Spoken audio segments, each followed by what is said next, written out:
Y mira, yo llevo 25 años, me dijo, trabajando en la estrella de la parte de adquisición y no me ha tocado nunca una compra más fácil y más transparente que esta. Así que felicitaciones.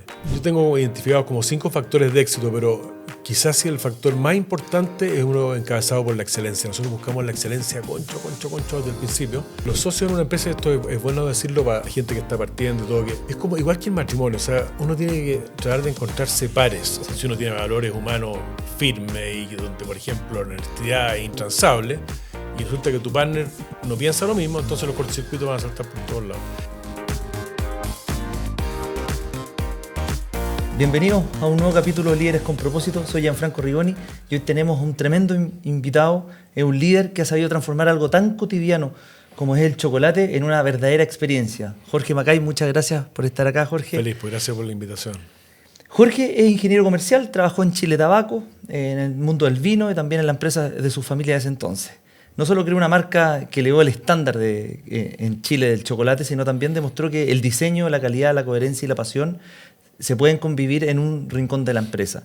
Y comenzó como un sueño familiar, se ha convertido en una marca bien reconocida a nivel chileno y en todo el mundo la conocen, como es La Feta. Así que muchas gracias, Jorge, por estar acá con nosotros en el capítulo. Jorge, a mí me gusta partir por la familia. Cuéntanos un poco tu familia. Sí. Buena pregunta. Porque no, o sea, en general como que no parten por esa pregunta y la verdad es que es bien relevante. De hecho, a mí me ha pasado en mi vida profesional que siempre cuando hacía entrevistas de trabajo les preguntaba a la gente qué era lo más importante, las 5 cosas más importantes que tenía en su vida, y yo creo que nunca alguien me dijo algo distinto que no fuera la familia, ¿no? Entonces, tu pregunta es bien correcta, yo creo. Bueno, nosotros estamos casados hace casi 39 años, vamos a cumplir este año, tenemos 6 hijos, 4 hombres, 2 mujeres, 6 nietos. Venimos de una familia numerosa también. Mi señora era 9 hermanos, nosotros también éramos 9. Mi familia es una mezcla entre gringos y españoles. Mi señora más antigua aquí en Chile. Y bueno, una historia familiar bien rica por esos números que te dije. Mi madre murió muy joven, a los 49 años, cuando mi hermana más chica tenía 6, 7 años. Y eso, bueno, fue una aventura, imagínate, muy difícil. Y mi padre se casó de nuevo después con una viuda que también tenía 9. Ya Así que es una cuestión ya de loco. ¿Y de familia empresaria? Cuéntanos un poco. Sí. Tu padre. Bueno, sí, familia empresaria que en realidad hace palidecer un poco los empresarios actuales como nosotros, que fuimos como nosotros, porque mi tatarabuelo llegó de Escocia a fines del siglo XIX, con una mano por delante y otra por detrás, llegó como a los 20 años. Y porque en Escocia en esa época, 1880, por ahí, la situación era muy difícil. O sea, hoy día en Escocia la situación es difícil. En esa época, post-revolución industrial y todo, se comían las piedras, básicamente. Había muy poco futuro. Entonces la familia subió en un barco, compadre, a Sudamérica los boletos, allá hay futuro, se pueden hacer cosas, y partió para acá. Y la historia es muy larga, pero básicamente él llegó, por varias razones, llegó a Santiago, y en Alto Jahuel, al lado donde está la Viña Santa Rita, había un molino de trigo que tenía un administrador, qué sé yo, y que funcionaba bien la cuestión, y lo contrató a él como su segundo a bordo. Y resulta que el tipo obviamente era un perro para la pega, y al poco andar, el dueño del molino no tenía hijos, le ofreció a él venderle su parte, pues estaba envejeciendo ya, le compró, Alexander Macay se llama, le compró, y él al poco tiempo, bueno, se casó con una inglesa que había llegado al paraíso. Al poco tiempo se dio cuenta que en Chile nadie producía galletas, que era algo que en el norte de Europa era muy común, en las raciones de guerra o qué sé yo, las galletas eran siempre un alimento muy, muy cotidiano. Y empezó a investigar y con los ahorros que tenía, agarró a sus 2 hijos recién nacidos, a su señora, y arrendó ese molino y se fue a Inglaterra a estudiar galletería. De vuelta en el barco, para allá. Loco completo, imagínate. Estudió galletería allá en una empresa que se llama McVickers, que todavía existe, y estuvo 2 años ahí y compró las máquinas y después instaló la fábrica en Talca en 1892, y ahí partió Macay, y después fue Macay y Juque, y después se vendió a Nestlé el año 88. Sí. Increíble que todo, yo creo que cualquiera que dice Macay más ricas no hay, claro. esa frase yo creo que... Bueno, era una empresa bien grande, teníamos harta participación de mercado, una empresa muy, muy bonita, muy, muy especial. ¿Y tu papá alcanzó a trabajar ahí? No, yo también, yo fui el último. Sí. Ya. Mi papá vendió. Él fue el que vendió. Claro, yo era gerente de marketing en esa época, Y Nestlé compró y me dejaron a mí a cargo por un tiempo, porque no tenían gerente general, me dejaron a cargo un tiempo, yo fui el último en trabajar ahí, sí. Ya. ¿Cómo fue esa experiencia de dejar una empresa No, o sea, fue difícil. que lleva tu nombre? Sí, fue difícil por ese lado, porque era una cosa con mucha raigambre familiar, muchos valores, un ambiente de trabajo fantástico, había mucha preocupación por la gente y bueno, éramos casi 2.000 personas. Era una cuestión bien fuerte. Eso fue duro, pero al mismo tiempo, bueno, yo entendí las razones por las que mi papá se decidió a vender y bueno, yo estuve a cargo y el traspaso a Nestlé fue facilísimo, fue muy profesional, muy bueno, además me dieron toda esa responsabilidad. Yo pasé algunos meses trabajando muy solo, a cargo de todo, menos de las finanzas se hicieron cargo de ellos, pero yo me hice cargo de las plantas y todo, y yo tenía 28 años. Trabajaba de sol a sol y nos empezó a ir fantástico desde el principio, entonces ellos estaban muy contentos, así que fue una muy buena, para ellos, fue para todos algo bien.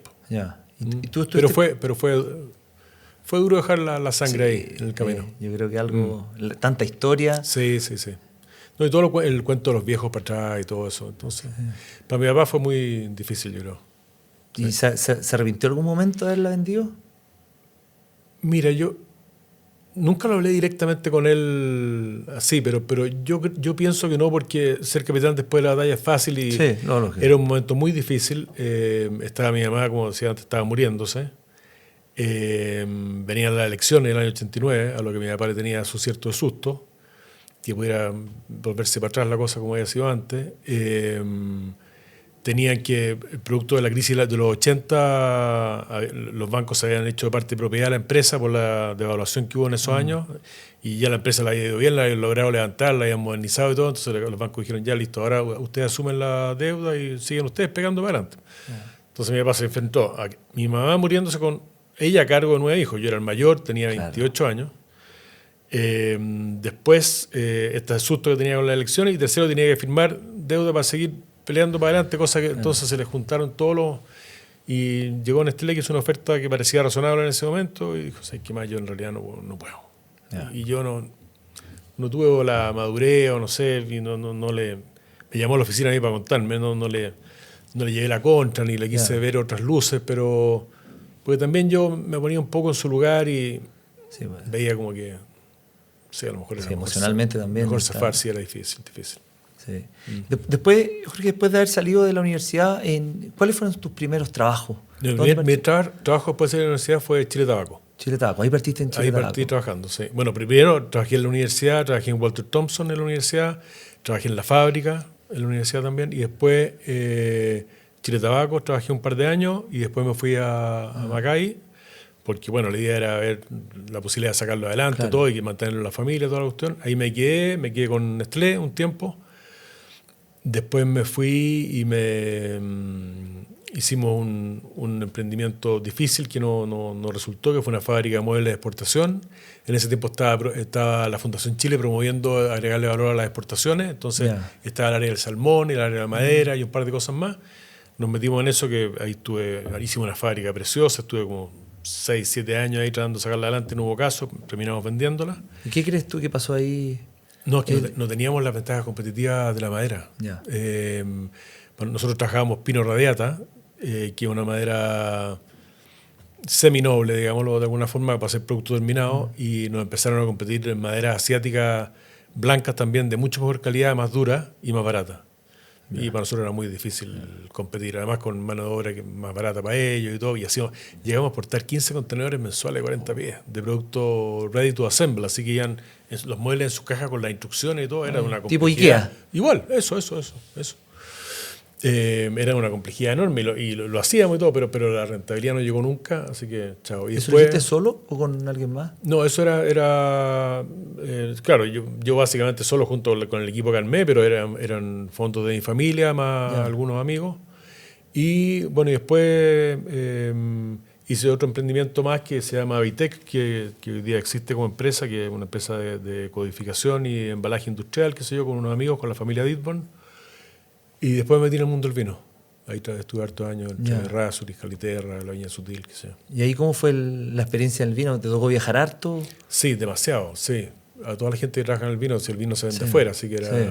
Y eso era complicado, porque tantos hijos y todo, difícil, pero fue una experiencia profesional invaluable, o sea, en términos de exposición profesional, de aprender a construir marcas, en una industria donde ya es muy difícil construir marcas, o sea, hay 160.000 viñas en el mundo, Sí. es una locura, o sea, tú podés construir idea de distribución, pero no marcas, ¿te fijas? Pero igual conocí gente muy interesante, gente muy buena, algunos de mis mejores amigos hoy día son ingleses u otros de otras partes que conocí en ese tiempo. Fue una experiencia muy rica, igual difícil, pero muy buena Encima experiencia. en esa época poco se viajaba. O sea, No era tan globalizado como hoy en día. no tanto como ahora, pero igual ya se viajaba a su resto, sí. Cuando no era globalizado y no se viajaba nada, era cuando mi padre era empresario, porque mis papás se casaron y se fueron a vivir inmediatamente a Europa. Mi papá a aprender más de galletería y Ya. todo, se fueron a vivir a Irlanda. Ah, 3, 4 meses. Y mi mamá tenía 19 años. Ahí sí que no se viajaba, pues. Entonces tenía Claro. en un Caravelle, un avión que metía más ruido. De aquí a Sao Paulo, Dakar, Casablanca, Londres. ya. Sí. Eso sí que viajaban. Por eso que nosotros ya teníamos la cuestión más... O sea, ya había más, estaba más abierto. No era como ahora quizás, pero igual... Y después de esos emprendimientos, ¿cuándo surgió la idea de fundar la FED? Bueno, estaba yo Esta metido en el cuento del vino y junto con mi querido amigo Giancarlo Fantoni, que fue mi socio siempre, él y su familia, y también después la familia Briceño, en un verano, veraneando juntos, éramos y seguimos siendo, o sea, yo hoy día me siento más amigo de él que cuando partimos, o sea, eso es un reflejo de que la aventura fue buena, ¿te fijas? Sí. Lo quiero más ahora que antes. Conversando en el verano, ahí se nos ocurrió la idea de esto, y eso si tú me preguntas a mí, los factores más importantes del éxito de la FED fue el timing. Para mí eso, de todas maneras, mucho más que la idea, porque la idea fue buena, hacer una chocolatería de alto estándar en un país donde no había, y sí había otras cosas que habían evolucionado al alto estándar, imagínate, no sé, pues, los restaurantes o otras experiencias como el cine, no sé. Otras habían quedado atrás como el fútbol, que seguía siendo lo mismo que Sí. cuando yo era chico, pero había muchas cosas que habían evolucionado. La chocolatería fina yo la conocía de afuera por los mismos viajes que me había tocado hacer, y había visto muchas cosas buenas, entonces dije, pucha, aquí algo que yo además conocía la industria, la maquinaria, era algo lo que para mí era más o menos Sí. familiar. Entonces lo pensamos, metimos unos números, o hice unos números, unas planillas de Excel así bien básicas, con la esperanza que yo tenía más o menos de lo que podía hacer el negocio, en cuánto tiempo, qué sé yo. Y bueno, creyeron en mí y me entregaron toda la responsabilidad. Pues. O sea, Ya, o sea, yo a la piscina solo pusimos la misma cantidad de capital las dos partes, pero en Tú te la hiciste parte cargo. de ejecución fui yo nomás, sí. Sí. Y yo tengo que reconocer una cuestión muy importante en los socios, que los socios en una empresa, esto es bueno decirlo para la gente que está partiendo y todo, que es como igual que el matrimonio, o sea, uno tiene que tratar de encontrarse pares en todo sentido, tanto en la parte valórica como en los afanes. O sea, tú no podés ser socio alguien con muchas necesidades económicas con alguien que no las tiene, ponte tú. Porque lógicamente el driver de las decisiones va a ser diferente. Yeah. Ni hablar de los valores. Sí. Si uno tiene valores humanos firmes y donde, por ejemplo, la honestidad es intransable y resulta que tu partner no piensa lo mismo, entonces los cortocircuitos van a saltar por todos lados. Nosotros nunca tuvimos problemas y yo a ellos le agradezco dos cosas. Una, la confianza, porque fue extrema, o sea, confianza total. Y lo otro, el apoyo de criterio macro. O sea, ellos no estaban metidos en la micro como yo, que estaba metido en la batalla del retail ahí, que el retail es duro y la fábrica es compleja, alimentos y qué sé yo. Yo estaba metido en la parte micro y ellos desde el directorio miraban esta cuestión y estaban siempre muy conectados porque estaban muy informados de todo lo que pasaba y dieron varios hints que fueron muy importantes para el éxito de la aventura, que fue un éxito ¿Como cuáles? total. ¿Cuáles fueron los...? No, pues te puedo decir uno que me acuerdo yo cuando uno de los directores nosotros partimos en una fábrica que tenía 120 metros cuadrados. Terminó siendo una fábrica de 9.000. Pero era un taller de 120 metros cuadrados, o sea, nada. O sea, casi de laboratorio. No, o sea, sí, de laboratorio un poquito más, no mucho más que eso. Entonces yo ahí batallando y siempre controlando muy bien las lucas para que no se nos escapara el cuento, porque tú cuando crecí rápido hay una cosa que también los emprendedores muchas veces no toman en cuenta, es que puede que el negocio sea bueno, pero el capital de trabajo te manda a espalda y se acabó la cuestión, ¿no es cierto? Sí. ¿Cuántas veces hemos visto eso? Sí. Entonces empiezan las cuentas por cobrar, empiezan los inventarios, empiezan los insumos secos, bla, bla, bla, bla. Bueno, entonces yo controlando muy bien la cuestión y no me daba cuenta que en realidad yo necesitaba una planta donde pudiera crecer y expandir y hacer que esta cuestión se esponjara. En mi afán por mantener la cuestión controlada, uno los digo, ¿qué más? No, esto tenemos que irnos a otra parte donde podamos crecer en el futuro además, que ese fue otra cosa. Porque compramos al principio un lugar, primero arrendamos, después lo compramos, un lugar que eran 800 metros cuadrados, ponte tú. Pero después nos empezamos a comprar a todos los vecinos y terminamos en 9.000. Entonces compramos para crecer. Entonces fue un aporte que yo no podía ver porque yo estaba metido en el bosque, día a día, claro. En cambio alguien más de arriba viendo se da cuenta de esas cosas. Y así pasaron varias. Hubo mucho aporte. Uno de los directores era muy bueno en administración y finanzas, o sea, por no decir un genio. Y cosa que no es mi fortaleza, mi fortaleza es netamente comercial, y él me ayudó mucho también al orden, a ver dónde poner los acentos, el mejor manejo de la información, y al final terminamos con una empresa que tenía información financiera pero instantánea, transparente, control total de todo, de costo, de todo, era así. El día 5 del mes siguiente teníamos todos los estados financieros, todo cuadrado, todos los inventarios, todo así, no había ni una sorpresa ni un tipo. Cero. Mira. Y desde que fundaron la FED, ¿cómo fue el comienzo? Porque partir algo nuevo, yo creo que ese es el miedo de todos los emprendedores, el partir algo desde cero, si va a funcionar, no va a funcionar, cómo armo equipo, cómo armo la marca. Sí. ¿Cómo te ayudaste? Sí, mira, una cuestión que yo quiero decir antes, y así hablando con la verdad, porque hay gente que va a ver esto y qué sé yo. Emprender es súper difícil, ¿eh? O sea, yo no quisiera parecer aquí como que estoy promoviendo el emprendimiento, sino que solamente dando modestamente ejemplos de lo que pasó, para que se puedan aprender y todo, pero no todo el mundo está hecho para emprender, no todo el mundo tiene las tripas para hacerlo. Es difícil, siempre se pasa por el Valle de la Muerte, yo lo pasé, pero así en serio. Hubo momentos bien complejos. Siempre nos fue bien, gracias a Dios, prácticamente siempre, pero tiene estos bemoles que mencionaba antes, por ejemplo, el capital de trabajo, la cantidad de plata que hay que meter, por dónde crecer y qué sé yo. Es difícil. Entonces, tú me preguntas la partida. Mira, insisto en lo que yo ya dije antes. Más que una buena idea, es el timing. O sea, mal timing es peor que una mala idea.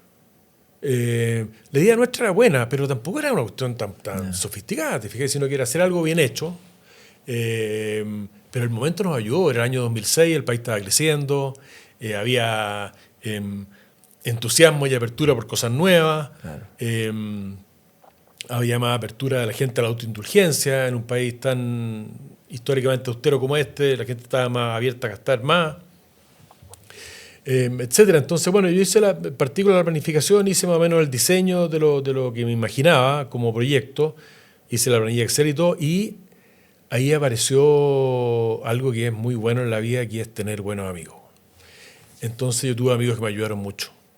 Yo mencionaría a Tomás Ditborn, dueño de la agencia Ditborn y Unzueta. Tomás fue mi primer compañero de pega en Walter Thompson, trabajábamos al lado uno del otro, tenemos la misma edad.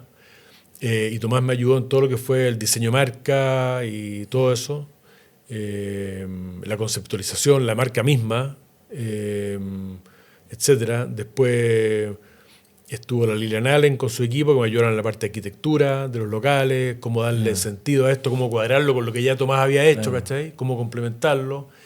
Después me ayudó alguna gente del retail, como Augusto Linatpo, que me abrió la puerta del Parque Arauco, fue nuestro primer local en un centro comercial. Primero abrimos en la dehesa, en un local de calle que encontré, pero al mes siguiente abrimos en el Parque Arauco y fue un exitazo.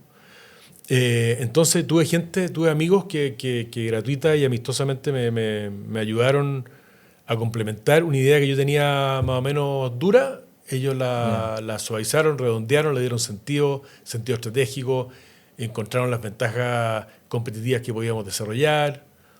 Y bueno, yo aporté con lo que tenía de mi conocimiento comercial, más ese know-how de máquina y todo que tenía metido en la cabeza, porque había acompañado a mi papá a la fábrica Claro. desde los 6 años para adelante, ¿cachai? Entonces yo pasaba por al lado de una máquina y al tiro me daba cuenta cuando estaba sonando mal un rodamiento o algo. Claro, eso ¿Te también. fijas? Y eso también ayuda. Y también en la partida trabajaron con nosotros unos técnicos que habían trabajado en Macay, que ya estaban jubilados, Gerardo Alcalde y su familia, que eran bellísimas personas que habían trabajado con mi papá toda la vida. Entonces yo lo invité a este proyecto, estaba en la casa, entonces Ya. bueno, hagamos algo, pero hagamos algo así, a todo chancho, lo mejor del mundo, hermano. Aquí no hay barrera de precios, ni banda de precios, ni nada, y vamos y nos partimos a Europa a buscar maquinaria para partir con las primeras cosas y mirar ideas, ver lo que estaba haciendo en la calle y todo. Estuvimos unos días allá, lo vimos y listo, al agua pato. ¿Y ahí cómo fueron? Porque yo me acuerdo de las famosas galletas. Esas galletas como que pues de repente los chocolates, hay distintos tipos de chocolate y todo, pero esas galletas que sacaron por un lado chocolate, Sí, por otro sí. lado. ¿Quién fue tomando ese? ¿Tenías un equipo que iba tomando es que al principio era muy, muy básico porque estábamos muy solos, éramos un poquito, y mi idea era tener como una matriz de productos que tuviera price point para todas las instancias, ¿te fijáis? Ya fuera una autoindulgencia económica, que podía ser la barra de 50 gramos de chocolate, ponte tú, o un regalo de alto compromiso, que podía ser en ese momento cuando partimos un regalo de 20.000 pesos, 25.000 pesos. Después llegamos a regalos mucho más caros, pero... Entonces, tú entrabas a la FED y al principio eran 25 productos, no era más que eso, después fue muchísimo más, pero era eso, pero abarcaba el abanico completo. Entonces tú entrabas, ya fuera para un regalo de alto compromiso, de medio compromiso, de bajo compromiso o algo para ti, y tenías ahí una respuesta. Claro. Y eso fue lo que yo me fijé al principio. Y después se fue sofisticando todo, pues después ya todo se fue poniendo cada vez más complejo, más entretenido, más diverso. Y bueno. ¿Y el chocolate dónde Bueno, nosotros teníamos como, dependiendo de la época, pero teníamos entre 12 y 14 orígenes de cacao diferentes. Todo se refinaba en Europa porque la refinación del cacao tiene economías de escala muy grandes. Entonces, la refinación se hace en Bélgica, en Alemania, en Francia, básicamente, Suiza. Ellos son los grandes refinadores de cacao. Refinamos todo allá y traíamos la materia prima refinada y nosotros aquí temperábamos y terminábamos todo el producto acá. Pero con entre 12 y 14 orígenes de cacao distintos. Y después con el tiempo se fue, como te decía antes, la empresa terminó siendo integrada verticalmente pero completa. O sea, desde el origen del cacao hasta la boleta. 100%, totalmente integrada. No es el modelo que necesariamente funciona para todo. Yo te cuento lo que nos pasó a nosotros, ¿no? Estábamos metidos en la administración de cacao sustentable en África, donde teníamos por volumen un manejo equivalente como a 150 parcelas en Costa de Marfil. Teníamos un campo con otros socios en México, en la península de Yucatán. Entonces fue poniendo cada vez más compleja la cuestión. ¿Quién iba viendo todas esas cosas? Más divertidas. Sí. Porque tú estabas en el día a día. Sí.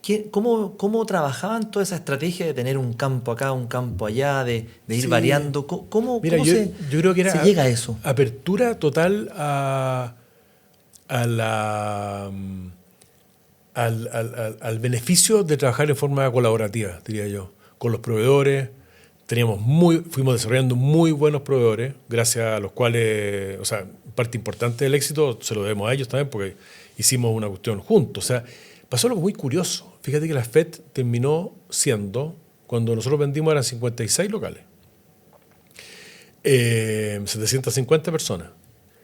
Terminó siendo, bueno, la chocolatería más grande de Chile, la chocolatería fina más importante de Latinoamérica, de chocolate realmente fino, y me atrevería a decir casi el hemisferio sur, en Chile, que es un país chico, pues. Sí. Y un país de ingreso medio nomás, ¿te fijas? Entonces, fue una cuestión muy loca. O sea, yo jamás, cuando partí, me imaginé que íbamos a terminar lo que terminamos. O sea, sería un arrogante decirte lo contrario. Yo, cuando hacía esa planilla Excel que te decía al principio, yo me imaginaba, ponte tú, 12, 14 14 locales. Algo así, más o menos, cuando llegáramos a la madurez. Seguramente, ¿no? Santiago, meter uno en Viña y un par de cositas más. Y al final terminamos con 56 de Arica a Punta Arenas. Sí, increíble. Entonces, yo siempre parto por decir que, primero, gracias a Dios, gracias a mi familia que me apoyó, especialmente a mi señora, que trabajó al principio para ayudarme en las lucas y todo el cuento, y trabajó en la FED también en toda la parte, asegurarse que todos los locales tuvieran el mismo look en la exhibición de productos. Mi señora estudió arte, tiene muy buen gusto, así que me ayudó en eso. Después mis socios, todos, pues mis hijos mayores también colaboraron en su momento. Ya. Así que... ¿Y la FET en algún momento se pensó que fuera a Estados Unidos? Bueno, lo hice a Estados Unidos y me fue mal. Po. Sí, Me equivoqué, culpa mía completa, porque hicimos todo.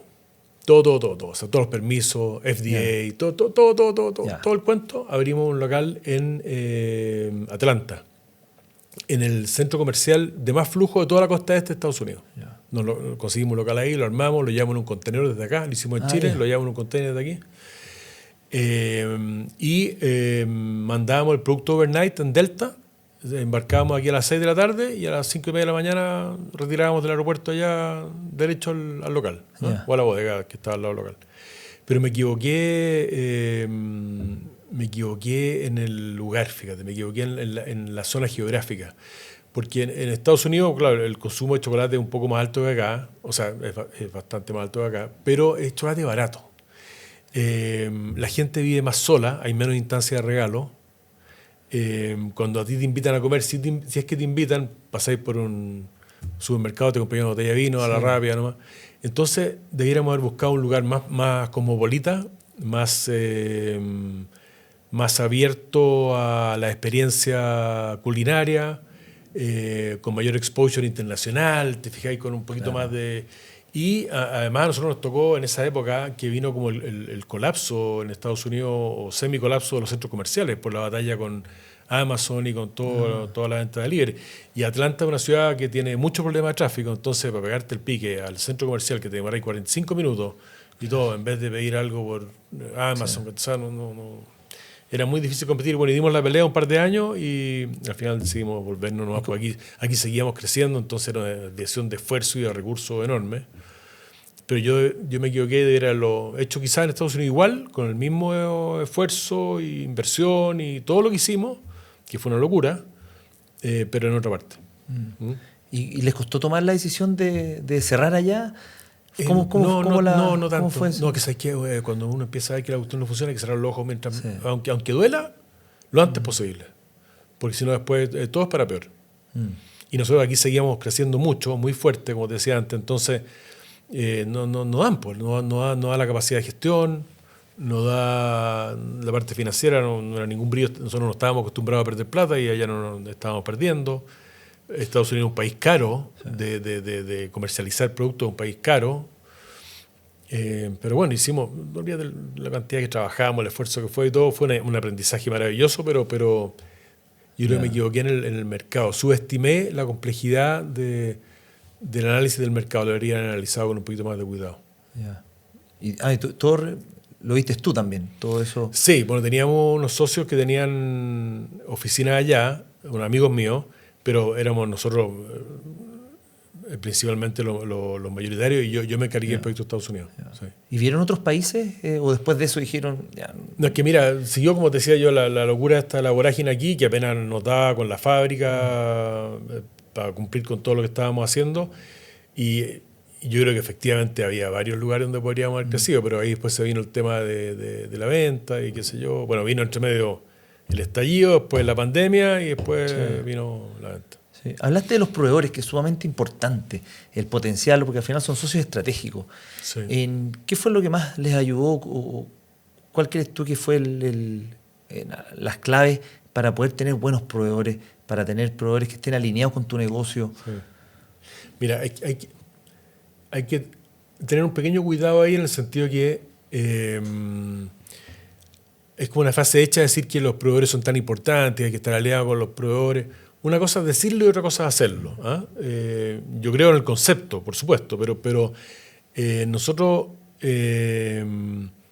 tuvimos la suerte de estar metidos en una industria que es, dentro de todo, bastante tradicional en el mundo, en el sentido que los grandes proveedores de esta industria, estoy hablando no de los insumos secos como caja y todo eso, sino que los insumos de la chocolatería propiamente tal, y incluyendo la maquinaria, son empresas, algunas de ellas empresas familiares, varias de ellas empresas familiares, que llevan muchos años en esto. Entonces son gente que cuida mucho a sus clientes, que trabaja muy bien, que tiene mucho conocimiento, y nosotros, bueno, respetábamos eso, teníamos un cuidado especial por la relación, nosotros fuimos enseñados así de llevarnos bien con la gente, ¿te fijas? No llevarnos mal. Y como la FED empezó a tener peso específico, porque hay muy pocas empresas de chocolatería fina en el mundo que tengan ese tamaño hoy día. O sea, todos los socios nuestros, ponte tú, en el campo que te decía de la península de Yucatán en México, eran de las chocolaterías más conocidas de Europa. Todos eran más chicos que nosotros, pero menos de la mitad de tamaño. ¿Cachai? Y nosotros aquí en Chilito teníamos el tamaño de dinero. Entonces nosotros pasamos a ser también importantes para ellos. ¿Te fijas? Entonces fue como un ida y vuelta donde nosotros en la parte de materias primas los desarrollamos desde el principio y tuvimos un payback y una relación de parte de ellos extraordinaria, mucha confianza, amistad siempre, desarrollo. Ellos nos ayudaban a traernos, traíamos técnicos 2-3 veces al año de Europa para trabajar con la gente nuestra, para mantenerlo arriba de la pelota, porque la innovación era la parte crítica de nuestro cuento. Sí. Y después, con el tiempo, nosotros fuimos desarrollando, bueno, una cosa que era muy entretenida, que eran los proveedores de maquinaria, que eso a mí me fascinaba por lo menos. Eso era muy, muy entretenido. Eran básicamente italianos, alemanes, suizos, belgas. Y todo el tema del packaging también lo desarrollamos desde cero. Y bueno, hicimos cosas aquí, hicimos cosas en Europa, mucho en Asia. Así que ahí se armó como un... Mira, sí, pues, interesante. Y sí. Jorge... Bueno, y tú vayas agarrando economías de escala en el camino. Lógico, vas tomando un cierto... Con 50 y tanto... Claro, vas tomando volumen, eres capaz de importar cantidades más grandes, puedes comprar mejor, y etcétera. O sea, ahí se produce una cuestión que también para el emprendedor es complejo. O sea, yo siempre digo, yo nunca... O sea, a pesar de que yo no soy una persona especialmente ambiciosa, pero yo nunca quise tener una pyme.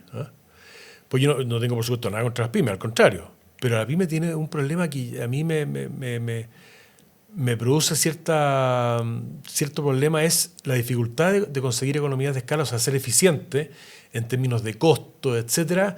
Para una pyme es complejo. Entonces sale a la calle a competir con otro que está, ya sea en el mismo segmento o en el perímetro, que sí tiene acceso a economías de escala, entonces es difícil, porque los márgenes en todas las industrias son apretados, nadie está con márgenes holgadísimos hoy día, te fijáis, menos en este mercado, que es un mercado chico que no crece, desgraciadamente, muy desgraciadamente, y entonces ahí el tema de las eficiencias, de los fletes, de los desarrollos, ¿te fijas? Y eso pega en la última línea, pero... Totalmente, sí. Entero, porque tú tenías un equipo de gerencia y de administración que es el mismo para para 5 locales que para 15, ¿te fijas? Entonces, es última línea la cuestión. No, y las negociaciones, sobre todo. Si todo, claro. Cacao, es distinto comprar una tonelada. Claro, si vas a comprar envases, si tenés la fábrica andando una semana para ti, es distinto que sea a mediodía, por nosotros. Sí. Jorge, ¿y qué le atribuyes tú a la FED? Porque habían chocolaterías en el momento que entró la FED.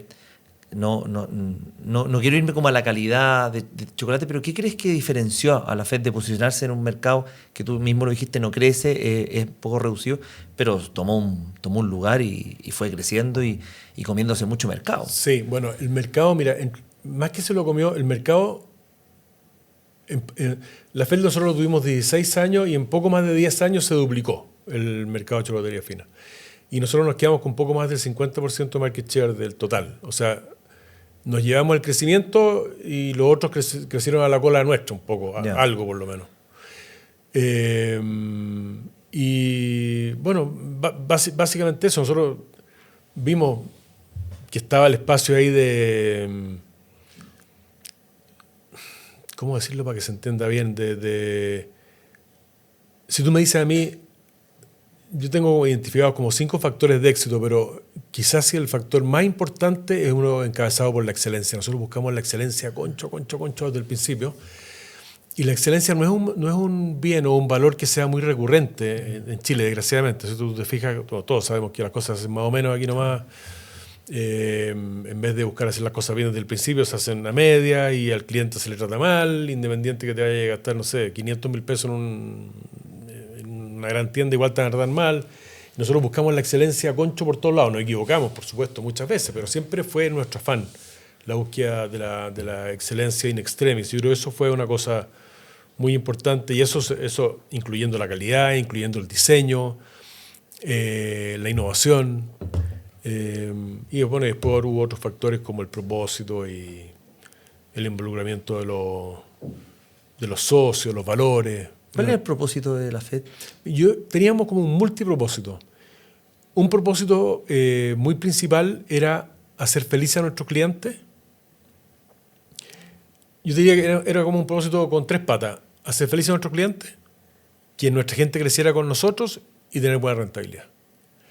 Y yo creo que los 3 son muy relevantes. O sea, una opinión personal que ojalá que no se malentienda, pero un ruido que a mí me producen los startups y todo este cuento que está muy de moda hoy día y todo, es que la rentabilidad no siempre está dentro de la primera parte de la ecuación y se consiguen fondos de no sé cuántos millones de dólares y después pasan 3, 4, 5 años y fregó el fondo y buenas noches y nos vamos para la casa, ¿no es cierto?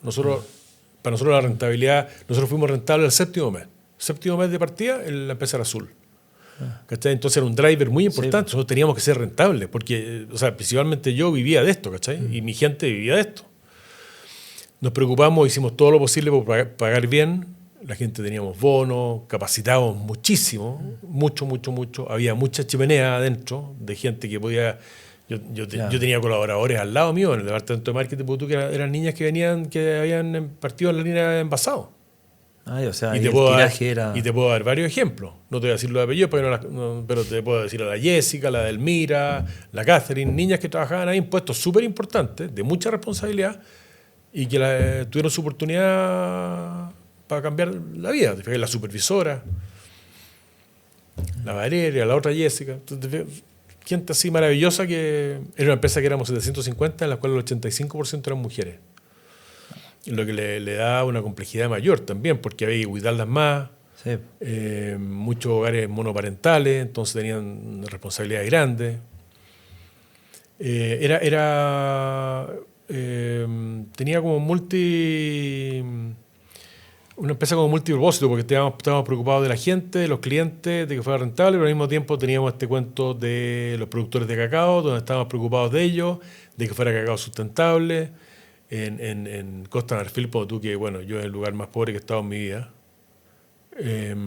ahí, no sé, pues les dábamos clases de todo a la gente, junto con nuestros proveedores, de todo.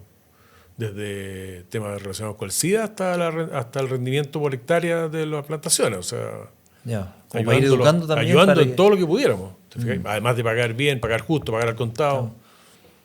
Sí, pasa mucho que de repente empresas terminan explotando a los proveedores, pagando tarde, que la segunda firma, que la tercera firma. Nosotros hacíamos todo lo posible porque no fuera así, porque además era totalmente incongruente con vender un producto de, entre comillas, lujo al final, ¿no es cierto? Sí. Que tú lleváis para tu casa, un regalo maravilloso, cuando el que estaba al principio de la cadena lo estaba pasando pésimo. Entonces nosotros estábamos involucrados junto con los proveedores, porque había mucho mérito de ellos en eso, en mejorar la primera parte de la cadena también. Interesante eso lo que dices, porque es un poco lo que se ha visto hoy en día con las marcas de lujo, que dicen, oye, las venden, no sé, una cartera Hermès o lo que sea, las venden en miles de dólares y al final pagan poco, las compran en las tiendas en China. Interesante que al final el propósito de preocuparse no solamente de la gente que trabaja con usted, sino de toda la cadena hacia atrás. De la cadena, sí. Porque eso le da sostenibilidad también a la empresa. Y lo hace congruente el proyecto, ¿cachai? O sea, el que tú realmente seas y hagas lo que dice, o sea, que no sea puro decir nomás, ¿te fijáis?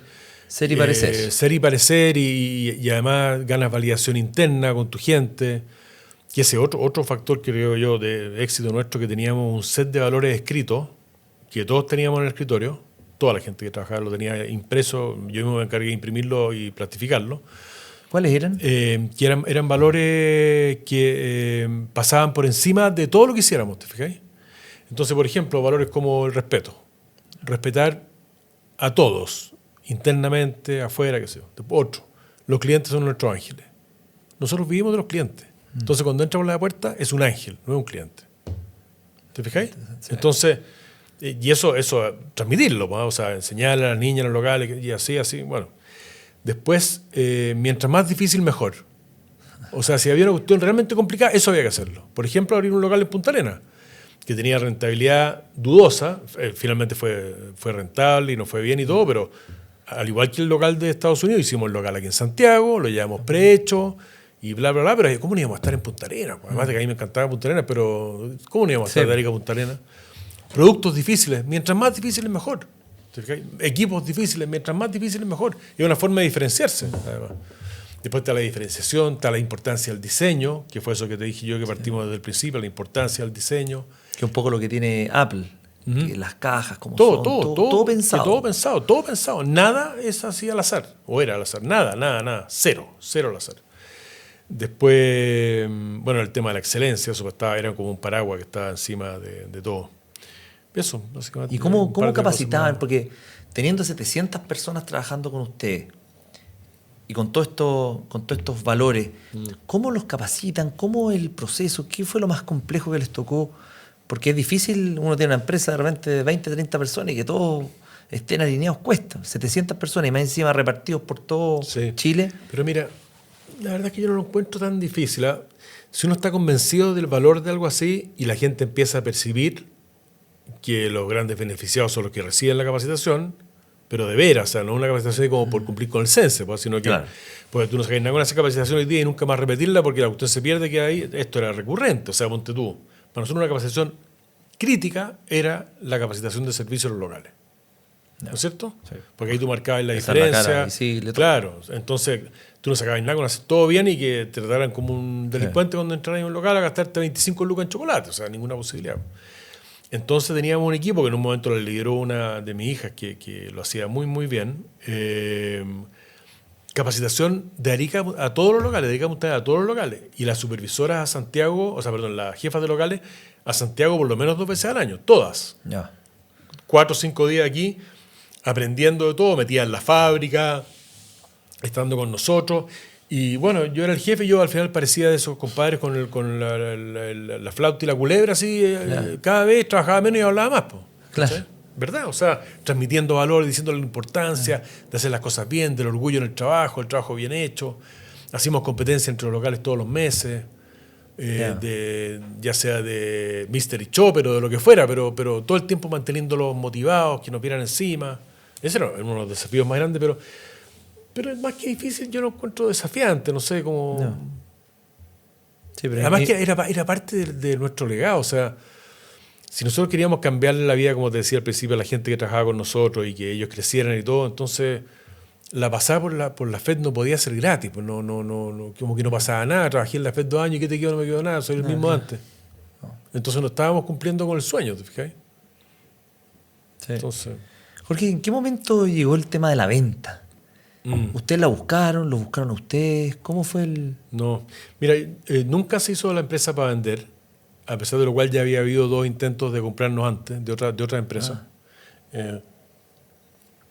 Bueno, y pasó que llegó un amigo mío, Eugenio García Huidobro, con la idea, que conocía a alguien ahí en Nestlé, que yo estaba como interesado en ver esto, que podía hacer la cuestión, y bueno, nos juntamos y nos tenían más cachados.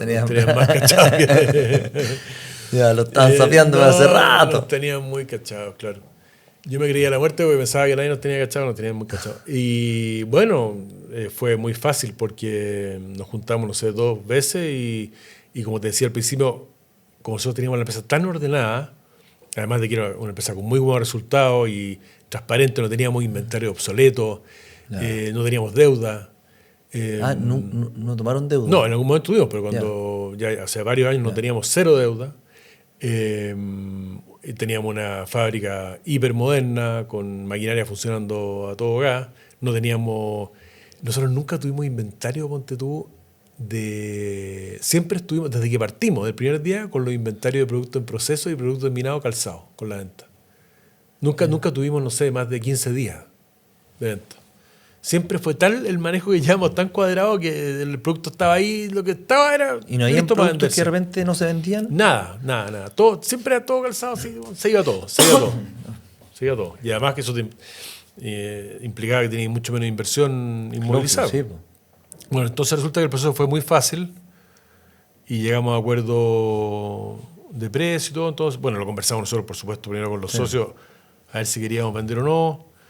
Habíamos pasado por este temita del estallido antes, que nos había producido hartos sustos, más la pandemia, que la sorteamos muy bien, eso le dio más valor a la empresa. ¿Y qué fue lo que hicieron? De repente ¿Qué fue lo que nos hicieron vimos distinto en la pandemia? Mira, nos vimos cerrados de la noche a la mañana sin poder vender nada. Prácticamente, porque teníamos una página web que vendía, no sé, el 5% de la venta. No funcionaba bien, qué sé yo. Entonces, cerrado. Y junto al equipo comercial fuimos capaces de dar vuelta a la cuestión y llegamos a vender en su momento con casi todos los locales cerrados el 80% de la venta que teníamos con todos los locales abiertos. Gracias a un desarrollo súper rápido que hicimos de software, de página web, de delivery, con locales oscuros en todo Chile y todo el cuento. Y la empresa la levantamos, nunca pedimos ningún subsidio de pagar los sueldos, ni fuimos a meterle la mano al bolsillo a los trabajadores con los ahorros de ellos, nada de eso. Nos arreglamos y gracias a la ayuda también de las niñas que trabajaban en los locales, porque era solamente delivery, entonces usábamos los locales como bodegas oscuras básicamente. Entonces, con eso teníamos más cobertura geográfica, ¿cachai? Perfecto. Entonces, como teníamos tantos locales, cubríamos todo el mercado más relevante. No, eso le dio valor a la empresa, pero de forma bien categórica. Y ahí tomaron la decisión de vender. Bueno, llegó esta propuesta, entonces nosotros nos pusimos a conversar con el directorio en cuánto estaríamos más o menos dispuestos a vender esto, bueno, ya. Se juntaron algunas cositas ahí que por un lado, especialmente en el caso mío, yo tenía gran parte de mi patrimonio metido en la fábrica, cosa que era, yo ya no era tan joven, te fijáis, tenía sus bemoles, eso. Después estaba el tema que lo pasamos muy mal en el estallido porque tuvimos hasta una bomba de incendio escondida detrás de la fábrica por si pasaba algo, pues estábamos en un barrio complicado. Claro. Nosotros siempre tuvimos buses de acercamiento para llevar a la gente a la fábrica, pero de buses de acercamiento pasaron a pasarla a buscar a la casa, porque como te decía antes eran prácticamente puras mujeres, entonces había que cuidarla y no podían caminar 3 cuadras, porque Lógico, sí. entonces había que pasar, entonces hubo que hacer toda una logística muy, muy compleja, lo pasamos, estuvo difícil. Y después, bueno, terminó eso y se vino la pandemia, de la cual salimos victoriosos, pero después de haber sudado la gota gorda también. Todos con permisos especiales para ir para allá, los trabajadores también con permisos especiales porque era fábrica de alimentos, logramos zafar y qué sé yo, y sacar la empresa adelante, pero eran 700 personas, ¿te fijas? Entonces, llegó esta oferta, esta propuesta, ellos se comprometieron a cuidar el concepto, a ser cuidadosos de la gente, de la calidad y todo, y bueno, llegamos a acuerdo rápidamente, y fue una operación súper, súper fácil y transparente que la manejamos aquí, éramos 3. Estaba mi gerente general que yo había nombrado, a uno de mis gerentes ya era, me estaba tomando un poco el relevo mío, un abogado nosotros y yo, nadie más.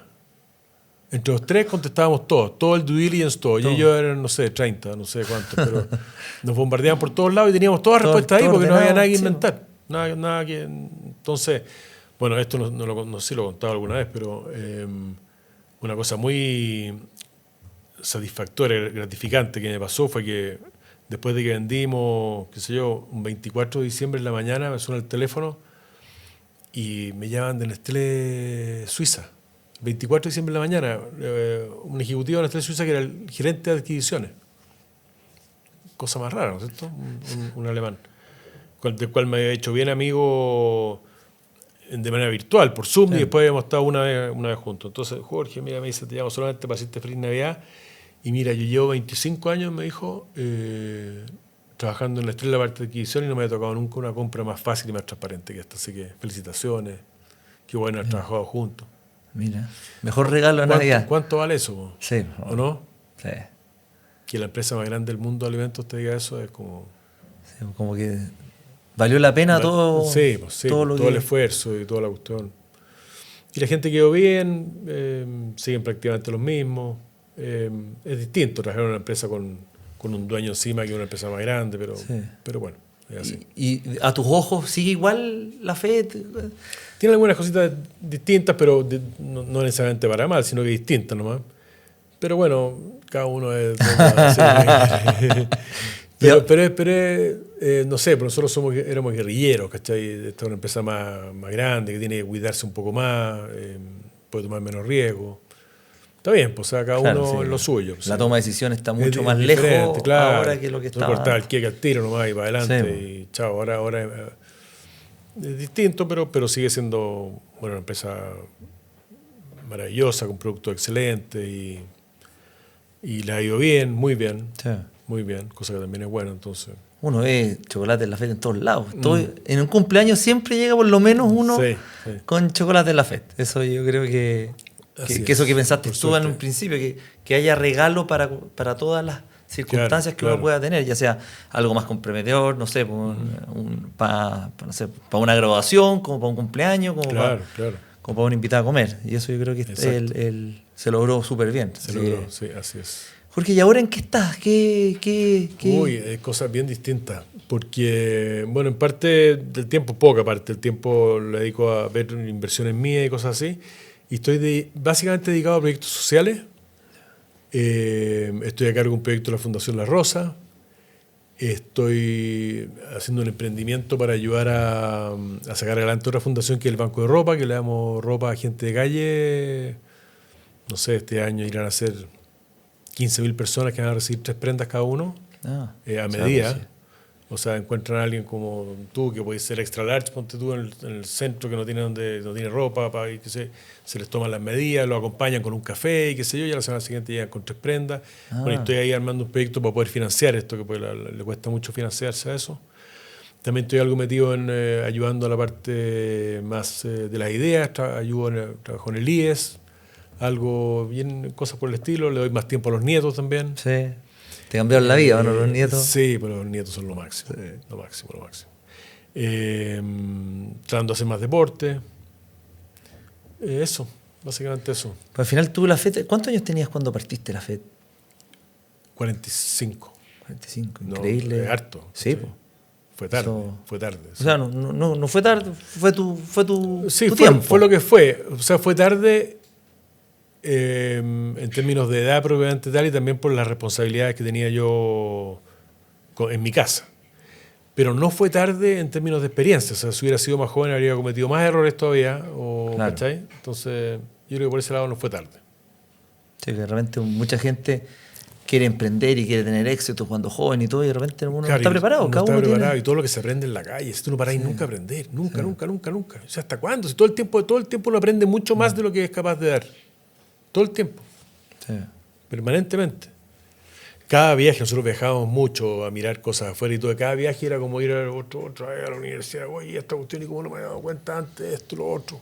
Este tipo de equipo, esto lo compraba antes. Bueno, ya. ¿Te fijáis? Entonces... Los viajes te ayudaron mucho. Mucho. Sí, bueno, a mí... Yo siempre he tenido la cabeza un poco abierta a eso, a la experiencia, a conocer gente y todo, y los viajes, las ferias, todo. No... ¿Y viajamos mucho. ¿Qué consejo nos podrías dar cuando uno viaja? ¿Qué era lo que te fijabas, cómo ver? Porque muchas veces uno puede viajar, pero no está preparado con las antenas paradas para ver. Sí, lo que pasa es que de partida hay que hacer el viaje armado. O sea, uno tiene que armar el viaje antes de irse. Incluso, ponte tú, si iba a las ferias, yo antes miraba el planograma de la feria y veía por dónde iba a partir, viendo qué posibles proveedores, a cuánto tiempo dedicarle, partiendo por los más importantes y dejando para la cola a los menos relevantes, ¿cachai? O sea, y si uno va a hacer calle, lo mismo, ver dónde hay a ir, qué es lo que quieres mirar y todo, preguntar a otra gente. O sea, el viaje de trabajo es el viaje de trabajo. Sí. Sí. El tiempo nos sobra, viajar es caro, entonces, no, muy planificado. Ir también a los lugares donde hay más... dependiendo de la industria en que uno esté metido, donde hay más know-how, donde hay más experiencia. No sé, pues nada que ver hacer un viaje relacionado con los textiles que hacer con los chocolates. O sea, no tiene nada que ver. Sí. Oye, Jorge, se nos pasó el tiempo volando. Se pasó rápido la cosa. Se pasó súper rápido. Y para terminar, ¿qué recomendaciones, consejos les podría dar a los emprendedores, a los jóvenes que están hoy en día, que nos están escuchando, viendo tú emprendiste a los 46, que de repente... habiendo hecho otros antes, pero habiendo hecho otros antes que también que no te fue bien, pero también te sirvió para aprovechar. Y no fue bien, sí, pero cosas que uno podría decir son tantas, pero mira, yo diría ser conservador más que atrevido. 1, mantener la información y la finanza siempre ordenada, que no se te arranque nunca el caballo, porque a mí me pasó. O sea, yo como soy más comercial que otra cosa, me pasó que se me anduvieron desordenando en algún momento las finanzas y me levantaron las antenas del directorio, cuidado con esto, y efectivamente siempre mantenerlo ordenado, todo lo más ordenado posible. Y si tú no estás partiendo, mejor, porque es más fácil, ¿no es cierto? Después, otra sugerencia es que a mí yo tengo como una obsesión por la diferenciación, que uno no puede hacer más de lo mismo, porque es que ya como que hacer cosas que están inventadas. Entonces, si uno va a ser emprendedor, uno tiene que tratar de hacer algo que le guste, porque ya lo va a hacer mejor que el resto, ¿no es cierto? Sí. Pero hacer algo que donde la gente, como dicen los gringos, algo bien básico, pero what's for me, o sea, que el cliente pueda decir, ya, ¿qué es lo que tengo aquí yo que Carlos Flores me está ofreciendo algo que es realmente distinto? O sea, nunca había visto esto por lo que sea, o sea, por el servicio, por el precio, por el diseño, por el tamaño, por las aplicaciones, por lo que sea.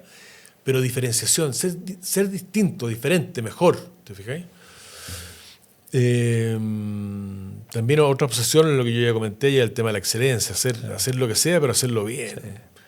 Y mira, si uno mira el vaso medio vacío, uno puede decir, qué lata que en Chile se haga todo tan mediocremente, ¿no es cierto? Sí. Pero si uno lo mira el vaso medio lleno, es la oportunidad, pues si estuviéramos en Alemania, o en Suiza, o en el norte de Italia, no estaría esa oportunidad. Pues todos lo hacen todo bien, pues entonces tú quieres hacer una heladería, ponte tú, y anda a Milán, pues, o sea, ¿qué heladería mejor que eso vaya a hacer? O sea, imposible, ¿no es cierto? Es importante eso lo que dices de si vas a hacer. Yo estuve en el colegio Tancura, que una de las cosas que le agradezco al colegio, que siempre me enseñaron, si vas a hacer las cosas, hazlas bien, si no, no las hagas. Bueno, yo también aprendí eso en el colegio y en la universidad, en las dos partes, sí. Yeah. Y es algo que debiera ser como de sentido común, pero aquí no es tan de sentido común. Hacerlo bien, cuidar a la gente, tratar bien a la gente, haces un equipito de gente y que la gente te crea en base a hechos, ¿te fijas? Te acompañe. La gente es muy importante. Sí. Mira, todo el mundo dice lo mismo, pero no todo el mundo no todo el mundo aplica. La gente es muy importante. Muy importante tener gente contenta al lado, gente que te pueda decir las cosas, que no sean yes men o yes women, sino que te... ¿Cómo lograste formar tu equipo? Bueno, fue de a poco. Una empresa muy horizontal, muy horizontal. Las puertas abiertas siempre. El equipo se fue formando a poco, pero un equipo muy amistoso, muy afable, muy profesional, muy bueno. Ponte tú, ese equipo de innovación que teníamos nosotros, que éramos 10, estaba, no sé, por la jefa de aseguramiento de calidad, el gerente de producción, la directora de marketing, el jefe de ventas, estaba yo, etcétera. Y todos aportaban igual y todos tenían postura frente a las cosas. Estaban las diseñadoras, todos tenían sus cosas que decirte, muy valiosas. Claro, no porque tú eras gerente general, se hacía lo que tú decías. Todos aportaban. Todos aportaban, sí. Sí, todos aportaban. Oye, Jorge, muchas gracias por estar acá, compartir tu historia, te felicito y también lo bueno que estás haciendo ahora en esta segunda parte. Sí, tratar de mejorar un poco el país. Sí. Mira, yo quiero mucho a Chile, pero no necesariamente me gusta mucho lo que veo. Entonces, en vez de quedarme ahí alegando, igual alego un poco, pero igual de hacer algo. Ya, muchas gracias, Jorge. Ya pues. Y muchas gracias a todos los que nos escuchan, nos ven. Recuerden seguirnos en Spotify y YouTube para estar al tanto de nuestros próximos capítulos. Un abrazo grande y hasta la próxima.